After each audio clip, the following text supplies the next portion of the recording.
오늘 우리에게 주시는 하나님의 언약의 말씀, 구약성경 이사야서 말씀입니다. 구약성경 이사야 60장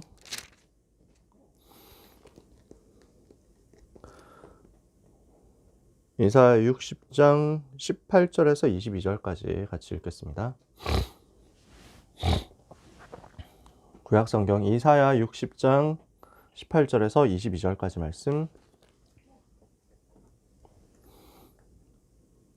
찾으셨으면 다 같이 읽겠습니다.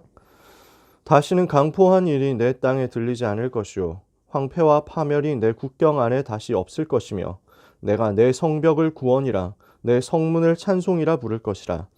다시는 낮에 해가 내 빛이 되지 아니하며 달도 내게 빛을 비추지 않을 것이요 오직 여호와가 내게 영원한 빛이 되며 내 하나님이 내 영광이 되리니. 다시는 내 해가 지지 아니하며 내 달이 물러가지 아니할 것은 여호와가 내 영원한 빛이 되고 내 슬픔의 날이 끝날 것임이라. 내 백성이 다 의롭게 되어 영원히 땅을 차지하리니 그들은 내가 심은 가지요 내가 손으로 만든 것으로서 나의 영광을 나타낼 것인즉 그 작은 자가 1000명을 이루겠고 그 약한 자가 강국을 이룰 것이라. 때가 되면 나 여호와가 속히 이루리라. 아멘. 오늘 우리가 나눌 하나님의 말씀 제목은 렘넌트의 능력입니다.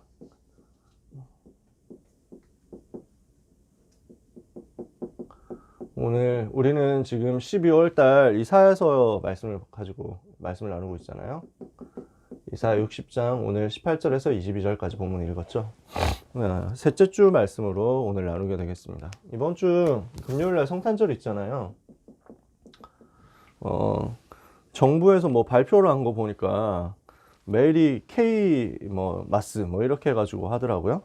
저는 되게 어처구니가 없어가지고 무슨 K 방역 자랑한다고 크리스마스도 K 마스라고 이름을 붙인 모양인데 좀 이거는 그러니까 우리 입장에서는 미친 거죠. 크리스마스의 주인공이 크라이스트인데 크리스마스가 왜 크리스마스예요? 크라이스트니까 크리스마스지. 여러분 아시잖아요? 크라이스트 플러스 마스. 그게 크리스마스예요. 그래서 그리스도께 예배하는 날, 그게 크리스마스라니까. 굉장히 좋은 말이에요. 근데 크리스를 빼버리면 그게 말이 돼요? 크리스를 빼면은 주인공 날아가는 거야. 모르고 그랬겠죠. 우리는 그런 거 이제 그런 흐름에 속으면 안 돼요. 무슨 마스. 이거는 주인이 없는 거야. 우리는 성탄절의 주인이신 그리스도 자꾸 나타내고 그리스도 자꾸 높여야 되거든요. 그리스도를 자꾸 드러내야 돼. 어떤 것으로도 그리스도를 약화시키려고 하는 사단의 전략에 속아주면 안 됩니다. 항상 그리스도가 최고 우선순위여야 돼요. 그리스도가 가장 높아져야 돼요. 우리가 성탄절 그리스도를 가장 높여야 되는 이유가 뭡니까? 전 세상과 현장이 어둠 속에 있어요. 세상이 지금 완전 어둠 속에 잡혀 있거든요. 그래서 창세기 1장 2절에 보니까 땅이 혼돈하고 공허하며 흑암이 깊음 위에 있다. 지금 현장은 흑암과 혼돈과 공허에 잡혀 있는 겁니다. 고린도후서 4장 4절에 보니까 그 중에 이 세상 신이 믿지 않는 자들의 마음을 혼미하게 해서 그리스도의 영광의 광채가 비치지 못하도록 어둡게 만들어 버린다 그랬거든요. 근데 문제는 뭐냐면 원래 우리도 그 어둠 속에 있었어요. 나는 그 어둠 속에 있었던 사람이었어요. 에베소서 2장 1절에서 3절에 우리도 전에는 다 그 속에 있었다니까. 허물과 죄로 죽었었고요. 너희의 허물과 죄로 죽었던 너희를 살리셨도다. 그때 너희가 그 가운데 생하여 이 세상 풍속을 따르고 공중의 권세 잡은 자를 따랐으니 곧 지금 불순종의 아들들 가운데서 역사하는 영이라. 마귀의 종로를 타고 있었어. 우리가 원래 어둠 가운데서 마귀의 자녀로서 마귀의 종으로서 죄 가운데서 죽어 있는 상태로 2장 3절에 보니까 우리도 전에는 다 그와 같이 우리 육체의 욕심을 따라 지내며 다른 이들과 같이 본질상 진노의 자녀였었다.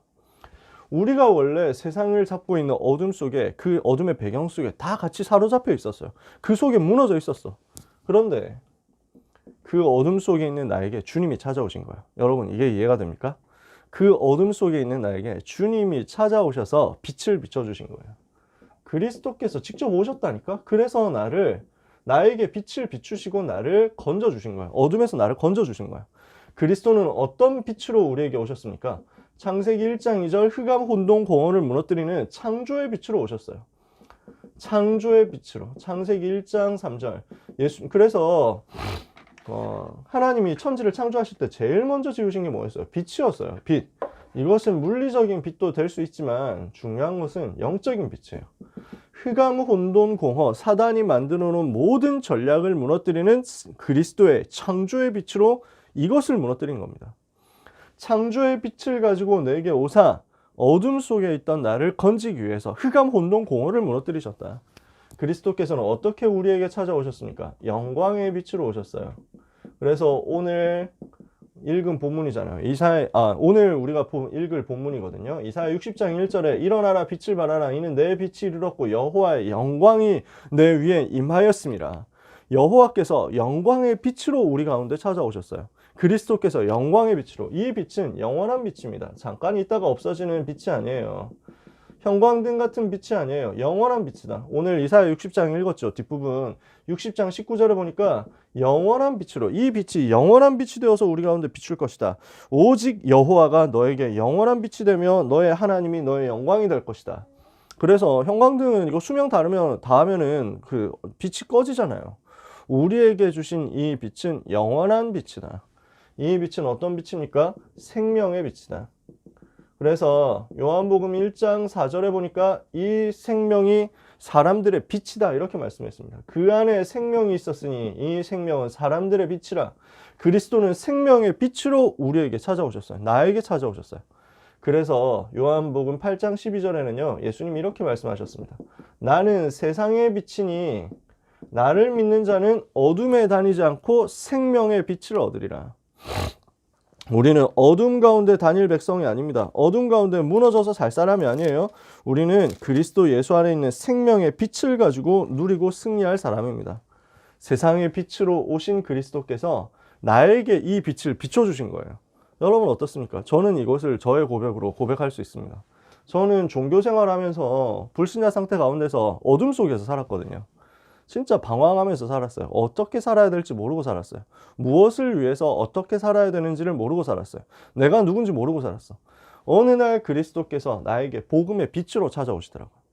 그 그리스도의 빛이 내게 임하니까 어둠이 딱 끝나버리더라고요. 어둠이 물러가 버리더라고요. 모든 흑암, 혼돈, 공허가 끝나버리더라고요. 나의 두려움이 사라지고요. 나의 염려가 사라지고요. 나의 불신앙이 사라지고요. 나의 무능이 사라지고 나의 한계가 무너지고요. 그래서 내가 도저히 할 수 없었던 그 응답의 자리에 내가 가게 되더라고요. 한 번도 기도 응답이란 걸 받아본 적이 없는 내 삶에 하나님이 참된 기도 응답으로 날마다 역사하시는 거예요. 모든 저주와 모든 재앙과 모든 흑암에서 그리스도께서 나를 건져주셨다. 그리스도께서 빛으로 나에게 찾아오셨구나. 이게 너무 감사한 거예요. 날마다 감사해요. 생각하면 할수록 감사해요. 내가 어쩌다가 이 빛을 갖게 됐지? 내가 어쩌다가 이 빛을 받게 됐지? 내가 어쩌다가 이 빛을 누리게 됐지? 내가 어쩌다가 이 빛으로 흑암 가운데서 빠져나오게 됐지? 이게 너무 감사한 거예요. 전 세상이 어둠에 잡혀 있는데 거기에 빛을 비추기 위해서 오신, 빛으로 오신 그리스도. 그게 성탄절이에요. 우리는 무엇을 하는 것이냐? 이 빛을 가졌기 때문에 이 빛을 전달할 수 있게까지 됐습니다. 이 빛이 우리에게 임해서 나에게 이 빛이 생겼기 때문에, 내 속에 이 빛이 들어와 버렸기 때문에 우리는 이 빛을 가지고 비추고 전달하고 나타낼 수 있게 된 거예요. 이게 지금 우리를 부르시는 하나님의 의도고 하나님의 계획입니다. 마태복음 5장 14절에 보니까 우리가 이 빛을 가졌으니까 예수님이 우리를 보고 뭐라고 하느냐? 너희는 세상의 빛이다 라고 말씀합니다. 너희는 세상의 빛이다. 이 빛을 가지고 말 아래 두지 않고 등경 위에 둔다. 이것을 가지고 많은 사람에게 빛이 비치도록 만들어 가지고 사람들이 하나님께 영광을 돌리도록 만들어라. 예수님께서 우리에게 하신 말씀이에요. 우리를 세상의 빛으로 불렀다니까. 베드로전서 2장 9절에 보니까 우리를 뭘로 불렀습니까? 빛의 파수꾼으로 불렀습니다. 오직 너희는 택하신 족속이요 왕같은 제사장이요 거룩한 나라요 그의 소유된 백성으로서 그의 기이한 빛에 들어가게 하신 자의 아름다운 덕을 선전하게 하려 하심이라. 우리에게 이 빛을 선전하는 빛의 파수꾼으로, 전도 제자로 우리를 부르신 하나님의 소원이 들어와 있는 줄 믿습니다. 이게 성탄절이에요. 어둠 속에 있는 현장에 나에게 빛으로 찾아오셔서 그 빛을 비추심으로 나를 어둠에서 다 건져내셨고, 재앙에서 건져내셨고, 죽음에서 건져내셨어요. 이제는 이 빛을 가지고 현장에 비춰라. 이 빛을 가지고 현장에 전달해라. 이게 하나님의 여러분을 향한 소원입니다. 이것을 누리는 이번 한 주간 되시기를 축복합니다. 우리는 무엇을 하는 것이냐? 일어나서 빛을 비추는 것입니다.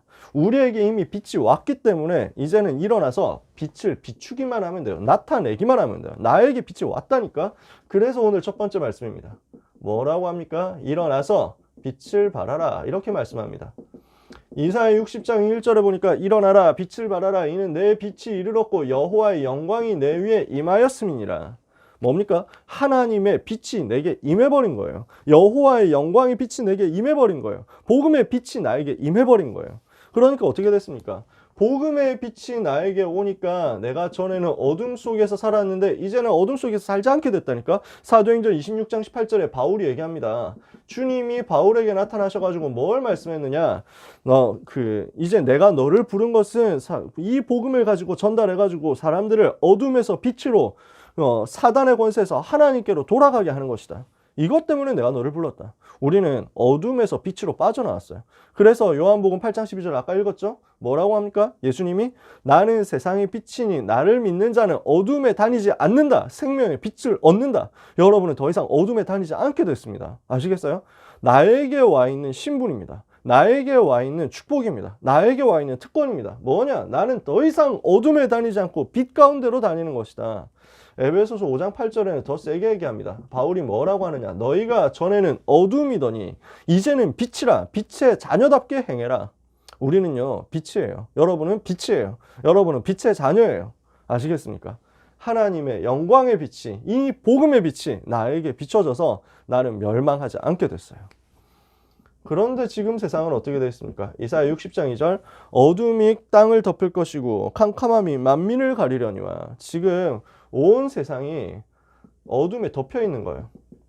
만민이 다 어둠에 덮여 있는 거예요. 다 캄캄함에 가려져 있는 거예요. 어떻게 어둠에 덮여 있습니까? 12가지 문제라는 어둠에 그대로 덮여 있는 겁니다. 완전 멸망이라는 어둠에 그대로 덮여 있는 겁니다. 뭡니까? 전부 사람들은 생각하고 행동하고 말하고 하는 모든 것들이요, 결정하는 모든 것들이 창세기 3장 6장 11장입니다. 자기 중심이잖아요. 육신 중심이잖아요. 성공 중심이잖아요. 이러니까 사단이 만들어 놓은 함정 올무틀에 빠질 수밖에 없는 겁니다. 무속 점수를 우상 따라가다가 결국 인생 살아가는 여정이 어떻습니까? 마귀 자녀로 태어나서 마귀가 시키는 대로 종노릇 하면서 우상 숭배하고 중독돼서 살아가다가 결국 정신에 문제 오고요. 육신에 문제 와가지고 계속 시달리다가 결국 죽어서 지옥 가고요. 이걸로 끝나지 않고 후손들한테 영적 문제 대물림 시키고요. 이 불신자 6가지 상태 성경에 있는 그대로 사람들을 다 시달리고 있습니다. 해결을 못하는 거예요. 인간 노력으로 해결 못합니다. 절대로 못합니다. 이게 너무너무 안타깝고 불쌍한 현장의 모습입니다. 제가 이번 주에 커뮤니티에서 글 하나 봤는데요. 어떤 사람이 와 이런 사람도 있다면서 퍼왔더라고요. 다른 커뮤니티에서 일어났던 일을 이 사람이 퍼가지고 왔는데 뭐냐, 도박 중독된 사람의 이야기. 보니까 나이도 안 많아. 청년인 것 같아. 20대인 것 같아. 이 사람이 보니까 되게 배경도 불쌍해. 아버지 일찍 돌아가시고 어머니하고 여동생하고 셋이서 사는데, 근데 이 사람이 그 어머니는 이렇게 식당, 조그마한 식당 가가지고 겨우 일해가지고 먹고 사는 거야. 그러니까 기초생활수급자래. 자기는 가가지고 공장에서 일을 한대. 근데 도박에 빠진 거야. 이 사람에게 도박이라는 게 확 들어온 거예요. 이게 영적 문제거든요. 중독이라는 것이 안 해야 되겠다 이런다고 안 할 수 있는 게 아닙니다. 영적인 문제로 딱 들어와가지고 재앙만 나버렸어요. 이 사람이 어쩌다가 한번 끌려가가지고 도박을 하게 됐는데 여기 완전 빠져버렸는데 어떻게 되느냐, 이게 뭐만 보이면 계속 도박으로 연결되는 거예요. 뭐 돈만 생기면 바로 도박으로 연결되는 거예요. 월급 갖다 붙는 거는 물론이고 뭐 어쩌다가 생기면 그것도 다 가지고 오고, 뭐 어머니가 받는 기초생활수급 이 돈도 가지고 가가지고 도박에 쓰고. 그러니까 자기도 왜 이런지 모르겠대. 너무너무 자기 자신이 밉대. 너무너무 자기가 자신이 비참하고 정말 너무 자기 자신에 대해서 화가 나고 정말 나는 죽어야 될 사람인가 보다, 쓰레기 같은 놈인가 보다, 이렇게 생각을 한대. 그러면서도 간다는 거야. 자기도 어쩔 수 없이 간다는 거야. 그래서 은행에서 빚 내가지고 하고, 근데 그 빚도 다 이제 털어먹었잖아요. 더 이상 안 돼. 이러니까 제2금융권 갑니다. 그것도 안 돼. 이러니까 이제 사채 일수로 갑니다. 이렇게 해가지고 100만 원 빌리면 며칠 있다 130만 원 갚아야 되는 그런 빚을 져가지고 100만 원을 가지고 갔는데, 뭐 이것만 하면 돈 딸 것 같은데 한 번도 딴 적이 없이 다 잃어버린다는 거야. 이러니까 빚이 이미 수억 원이 생긴 거야. 이 사람한테. 계속 한 달에 400만 원씩 평생 갚아야 된대. 자기 월급이 400만 원 안 되는데. 근데 자기는 계속 이 상태에서 어머니 이름으로 들어놓은 보험까지 타가지고 도박을 하고 있다는 거야. 자기도 눈물밖에 안 나는데 왜 이런지 모르겠대. 그러면서 계속 이제 고통 당한다는 거야. 그럼 보니까 나는 불쌍하더라고요. 누군지 알 수는 없고. 근데 이 커뮤니티 사람들이 이제 그 커뮤니티의 회원이면 그렇게 심하게 말을 안 할 건데 타 커뮤니티에서 포온 거잖아. 이런 인간도 있네요 하면서 포왔잖아. 그러니까 사람들이 전부 댓글 다는 게 이 인간은 자살밖에 답이 없다. 죽어라. 전부 댓글이 그래.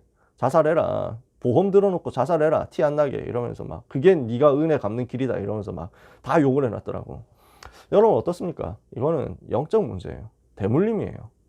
이게 해결이 되는 문제가 아니에요. 너무너무 불쌍하잖아. 돈 많은 사람이 도박해가지고 돈 날린다 이러면 좀 덜 불쌍할 것 같은데 너무너무 가난하고 못 사는데 힘든데 이렇게 됐잖아. 사단이 불쌍하다고 봐주는 게 없습니다. 사단이 착하다고 봐주는 게 없습니다. 사단은 사람이 뭐 좀 갸륵하니까 기특해가지고 아유 재앙 좀 덜 내려야 되겠다 이러니까 사단은 악독함 그 자체예요. 잔인함 그 자체라니까. 흉악함 그 자체야. 이렇게 해가지고 사람을 완전 어둠에 몰아넣고 전혀 빠져나올 수 없도록 헤어나올 수 없도록 무너뜨리는 겁니다. 자살한 문제 해결됩니까? 어머니 그 동생 상처 얼마나 되겠어요. 그냥 맨날 또 여동생 때린대. 대학 가야 되는 여동생 그 대학 등록금까지 털어가지고 자기가 도박하면서 자기도 모르게 또 때리면서 근데 자기는 너무 마음 아프고 속상하고 이런데 영적 문제지. 사단한테 완전 잡혀 있는 거지. 이거는 다른 방법 없어요. 죽는다고 해결되는 게 아니라 또 다른 문제 또 와요. 가족들한테. 뭐 해야 되냐. 빛이 임해버려야 돼요. 그런 현장에 빛으로 들어가 버려야 돼요. 이거는 손가락 잘라도 해결이 안 돼. 이거는 죽어도 해결이 안 돼. 오직 그리스도 아니면 해결이 안 돼. 그래서 하나님이 우리에게 그리스도를 보내신 것입니다. 이사야 60장 2절 뒷부분에 뭐라고 합니까? 오직 여호와께서 내 위에 임하실 것이며 그의 영광이 내 위에 나타나리니. 그래서 오직 여호와 아니면 안 되는 거예요. 이 흑암 혼돈 공허에 빠져 있는 사람을 살리는 답은 오직 여호와밖에 없다. 그래서 온 세상이 어둠 속에 있는 것을 아는 사람은 오직 여호와 붙잡아야 돼요. 혹시 여러분이 아직도 어둠 속에 있다면 빨리 오직 여호와 붙잡아요. 그러면 승리합니다. 그러면 여러분은 살아요. 오직 여호와께서 내 위에 임하실 것이요 그 영광이 내 위에 나타나리니. 무슨 말입니까? 이 빛을 내가 비추고 현장에 전달해야 되겠다 결정하고 결심하고 마음에 결단했다. 그러면요 하나님은 여호와의 영광으로 여러분 위에 임하는 것입니다. 왜? 그 영광이 나타나야 되니까. 그 영광으로 설명해야 되니까. 예수님이 그리스도라는 사실을 설명해야 되잖아. 그 사실을 증거하고 나타내는 거예요. 영광이 뭡니까? 하나님의 영광이 뭐예요? 하나님이 하나님 되시는 것이 나타나는 것이 하나님의 영광이 드러나는 거예요. 그리스도가 그리스도 되심이 증명되는 것이 하나님의 영광이 나타나는 거예요. 여러분의 인생에 그리스도의 영광이 나타난다는 말은 무슨 말입니까? 그리스도께서 그리스도 맞구나. 그리스도께서 정말 모든 문제 해결자 맞구나 라는 것이 드러나는 겁니다. 그게 여호와의 영광이 여러분에게 임하는 전도입니다.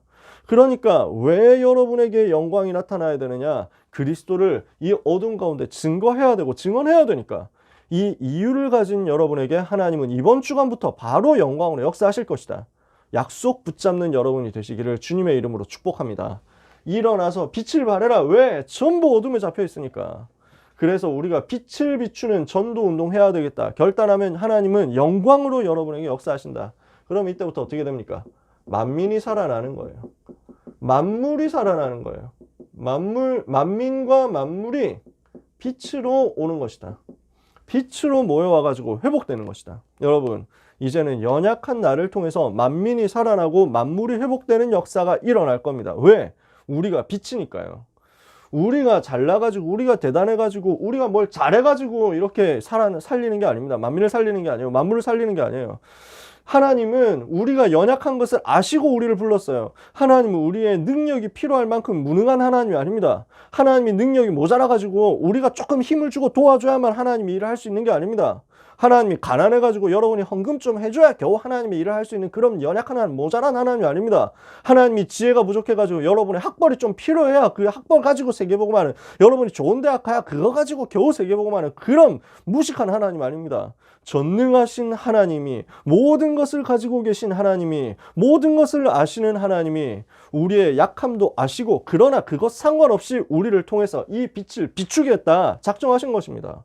연약하다고 할지라도 그것이 핑계가 되지 않고 변명도 되지 않습니다. 아무 상관없어요. 나를 통해서 만민이 살아날 것이다. 나를 통해서 237 나라가, 나를 통해서 237 나라의 빈 곳이 살아나게 될 것이다. 만물이 살아나게 될 것이다. 이것을 여러분이 약속으로 붙잡게 되기를 바랍니다. 이사야 60장 3절에 뭐라고 말씀합니까? 이제는 어떻게 되는 거예요? 나라들이 너의 빛으로 왕들이 비치는 너의 광명으로 나오게 될 것이다. 그래서 옛날 성경에 열방이라고 했습니다. 여러 나라들이란 말이죠. 열왕이라고 했습니다. 여러 왕들이란 말이죠. 열방이 내 빛으로, 열왕이 비치는 너의 광명으로 나오게 될 것이다. 나라들을 살리고 왕들을 살리게 된단 말이에요. 예. 왜? 여러분이 빛이니까. 빛을 가지고 있는 사람 앞에 사람은 모일 수밖에 없단 말이에요. 그래서 여러분 시골 같은 데 가보면 알죠. 남자들 군대 가보면 알죠. 딱 밤에 나가가지고 불 켜면요, 벌레들 다 달려듭니다. 그죠? 밤에 나가가지고 불 있으면은 싹 모여든다니까. 그래서 주광성 벌레들 이래가지고 드글드글 하잖아요.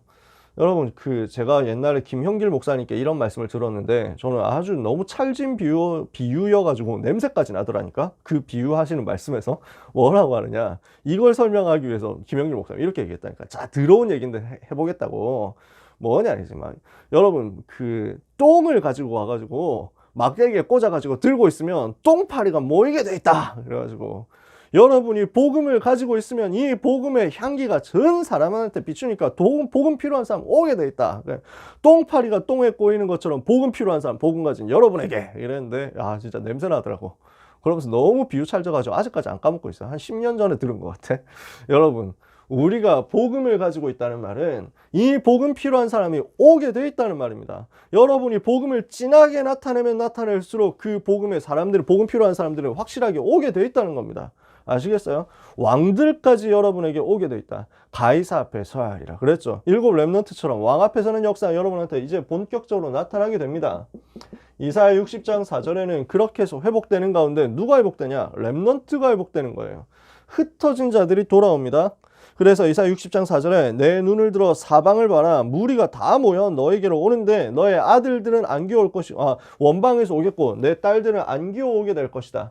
아들, 딸들이 오게 된단 말이에요. 무슨 말입니까? 렘넌트들이 오게 된다. 원방으로 흩어진 자들이 오게 된다.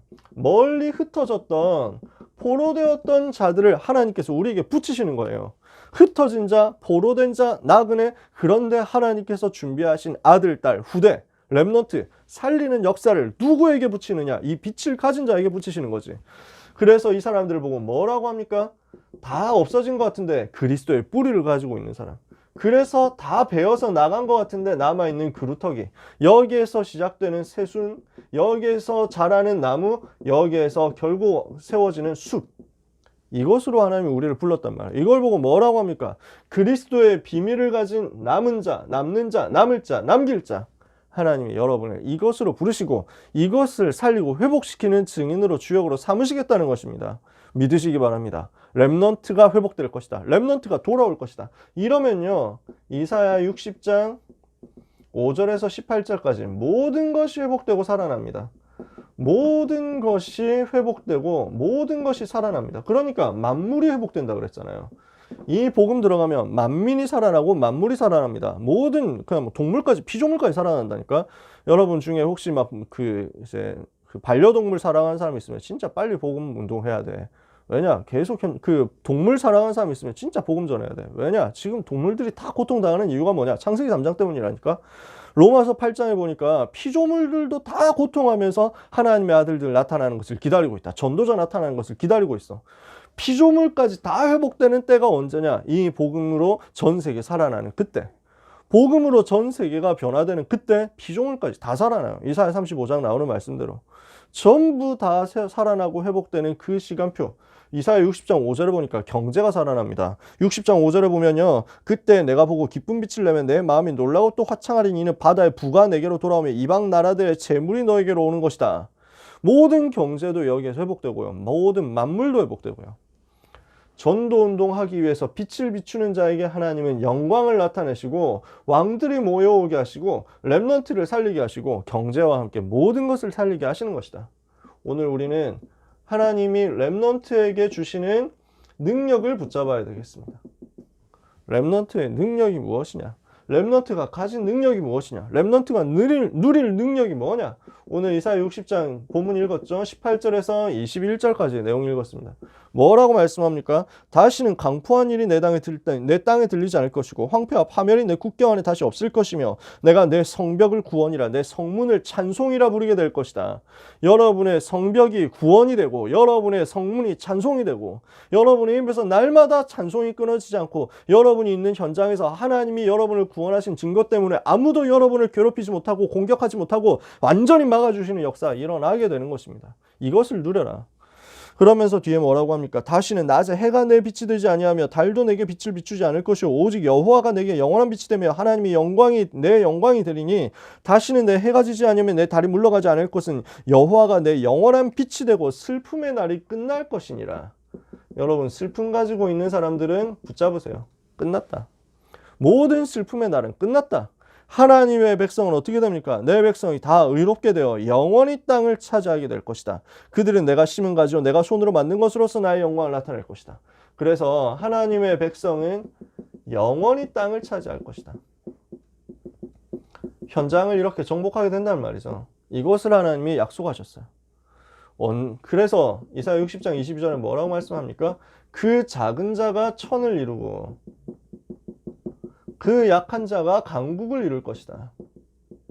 우리가 숫자 되게 작은 것 같은데요. 하나님은 이렇게 역사하시겠다는 것입니다. 1000명이라고 이렇게 표현을 되게 했는데 저는 옛날 표현이 더 좋았어요. 천을 이루고 그냥 1000명을 이루고 보다는 천을 이루고가 더 좋아요. 그냥 숫자 명수로 1000이라는 것보다는 1000배로 하나님이 역사하시겠다는 거니까. 그러니까 마가다락방에서 3000 제자 일어났잖아요. 그래서 바알에게 무릎 꿇지 않은 7000 제자 일어났잖아요. 하나님이 오늘도 그 일을 이루시겠다는 것입니다. 우리는 아무 힘이 없는 것 같은데 알고 보니까 저 강대국 살릴 사람으로 하나님이 세우시고 사용하시겠다는 것입니다. 지금 여러분의 모습이 약하다? 속지 마세요. 지금 내가 약하다? 속지 마세요. 여러분이 지금 숫자가 부족하다? 속지 마라. 마가다락방에서 겨우 120명 있었습니다. 120명이요. 마가다락방에 모인 120명이 힘이라도 있었냐? 힘도 없어요. 가난하고 힘 없는 사람들이요. 다 쫓기는 사람들이요. 많이 배웠냐? 그런 것도 없어요. 근데 이 사람들을 통해서 그 시대 아무도 하지 못했던, 아무도 이길 수 없었던 로마 나라 정복하는 역사가 일어난 거예요. 작은 자가 천을 이루시는 하나님, 작은 자가 천을 이루게 하시는 하나님, 약한 자가 강국을 이루게 하시는 그 하나님이 여러분과 지금 함께 계시고 여러분 속에서 능력으로 역사하시겠다. 이걸 여러분이 언약으로 붙잡으면 됩니다. 그러면 그 시간표가 언제냐는 거예요. 이사야 60장 22절에 때가 되면 나 여호와가 속히 이루리라 그랬습니다. 무슨 말이에요? 하나님은 반드시 이 일을 이루실 것인데 시간표가 있어요.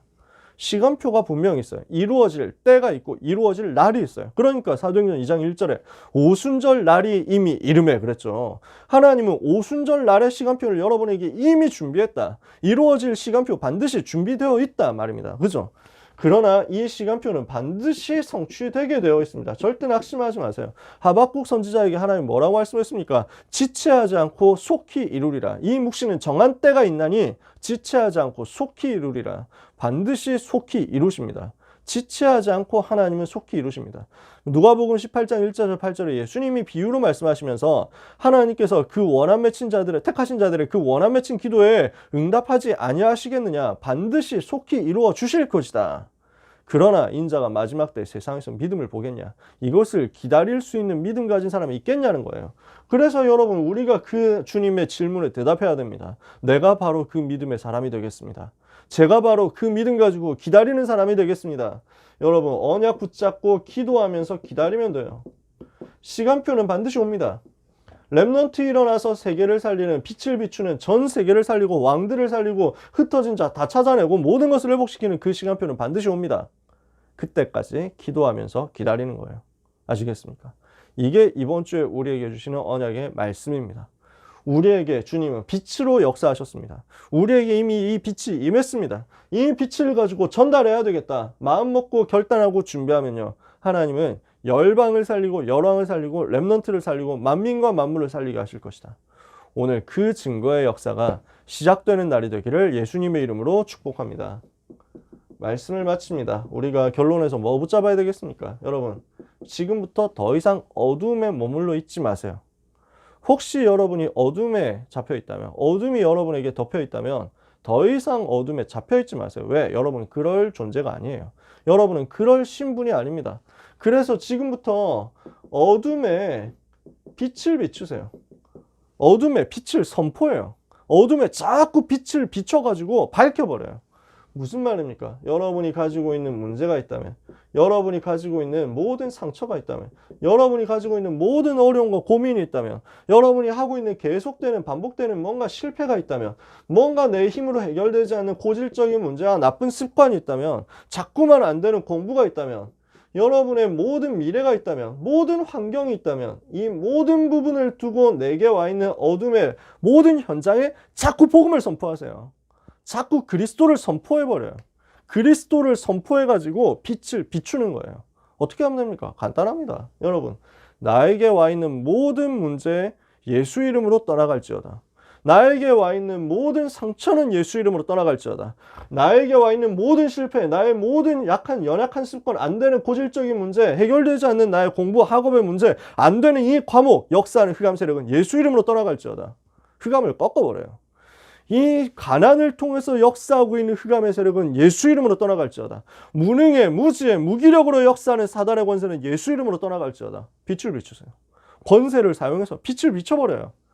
이것이 복음을 우리 삶에 적용하는 나의 것으로 만드는 복음화의 한 방법입니다. 뭘 하는 거예요? 어둠에 나에게 혹시 어둠에 그림자가 덮여 있다면, 어둠이 내 속에 있을 수 없거든. 원래 빛이, 그리스도의 빛이 들어왔으니까. 근데 그 어둠의 그림자가 나한테 살짝 아직도 덮여 있는 거야. 나는 어둠일 수가 없는데, 나는 이미 빛의 자녀고 빛으로 내 속에 들어온, 그리스도께서 빛으로 내 속에 들어오셨는데 아직도 나를 사단이 속여가지고 어둠이 있는 것처럼 한다면 거기에 빛을 비춰버리면 돼요. 밝혀버리면 되는 거예요. 아시겠죠? 모든 문제 앞에 구체적으로 빛을 비춰버리세요. 자꾸 그리스도 이름의 권세를 사용해요. 두 번째, 이렇게 하고 있으면요, 내가 만드는 빛이 아니라 그리스도께서 나에게 빛으로 오셨기 때문에 이 그리스도의 빛을 현장에 비출 수 있게 될 거거든. 그래서 뭘 해야 되느냐? 우리는 빛을 비추는데 내가 만드는 빛이 아니라 여호와의 빛이 내게 임하도록, 그리스도의 빛이 내게 임하도록 그 그리스도의 빛을 나는 나타내는 거거든. 뭐 하면 되느냐? 그 빛으로 충만해지는 시간을 먼저 만들어야 돼요. 빛으로 충만해지는 시간을 여러분이 만드셔야 돼요. 그래서 이 시간을 보고 뭐라고 합니까? 예배. 이 시간이 정시기도, 이 시간이 다락방, 이 시간이 서밋타임. 이런 타임을 여러분이 만드시라는 거예요. 빛으로 충만해지는 시간, 여호와의 영광의 빛으로 충만해지는 시간, 여호와의 영광의 빛이 내게 완전 가득해지는 시간을 만드세요. 세 번째, 이렇게 하고 있으면 여러분 현장에 드디어 빛을 비추는 역사가 일어날 겁니다. 그것을 두고 지금부터 기도하면서 준비하면 돼요. 뭐 하면 되느냐? 어둠의 현장을 제대로 보라는 거예요. 어둠의 현장 보는 눈을 가지세요. 현장이 지금 어둠 속에 있구나. 이것을 바르게 보는 눈을 가지세요. 거기에 빛을 비추는 전쟁을 시작하는 겁니다. 지금부터 빛을 비추는 전쟁을 하는데 그냥 전쟁이 아니라 기도의 전쟁이다. 전 세상에 빛을 전달하는 전쟁을 하는 것이다. 이것을 두고 지금부터 기도하는 겁니다. 여러분은 학교 현장에 빛을 비출 전쟁, 앞으로 고3 랩런트들 가게 될 대학과 직장 현장에 빛을 비추는 전쟁 미리 하시라는 거예요. 모든 사람이 그 빛을 보고 여러분에게 나오게 되도록 여러분이 기도를 시작하세요. 빛을 비추는 기도를요. 아시겠습니까?